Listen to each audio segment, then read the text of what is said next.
So, Jesse Jackson died today. And I'm sorry to interrupt the comment. Civil rights icon Jesse Jackson. It's Black History Month. It's okay to take a moment to grieve, right? It's okay to take a moment to be sad that it wasn't Clarence Thomas.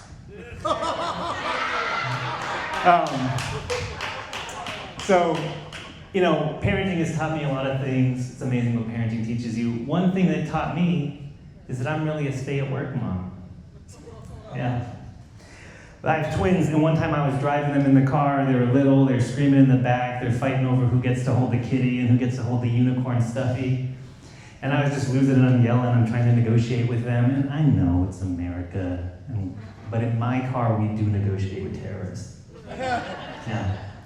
And my wife and I had a plan for dealing with our twins in the car, is just keep them chewing. You know, so I'm throwing bags of chips over my shoulder, but now I'm out of snacks.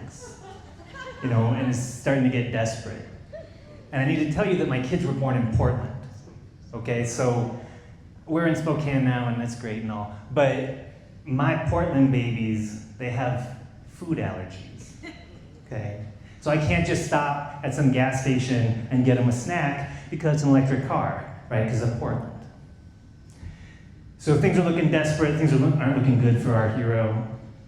And then I see it. The clouds part, the sunbeam comes down on a vegan, gluten-free bakery. Gross. But I walk in and they have 2 cookies left, right? 2 kids, 2 cookies, problem solved. But then I eat one immediately, right? Because I had to eat my feelings. And so I'm walking back to the car with 1 cookie and, you know, my hand's starting to shake.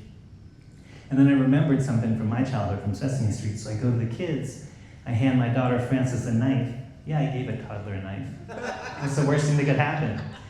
And I said, remember on Sesame Street when Elmo and Grover both wanted to eat the cookie, but they had to share it, so Elmo got to cut the cookie, and then Grover got to choose which side to eat, so they had to cut it right down the middle. They each got the most possible.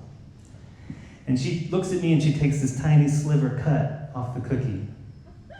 And I said, Frances, I don't think you understand. Javi's going to get to choose which side of the cookie to eat, so maybe you want to try again, cut a bigger slice. And she looks at her brother, dead in the eye, and without even breaking contact, she takes the knife, puts it right in my hand. Oh.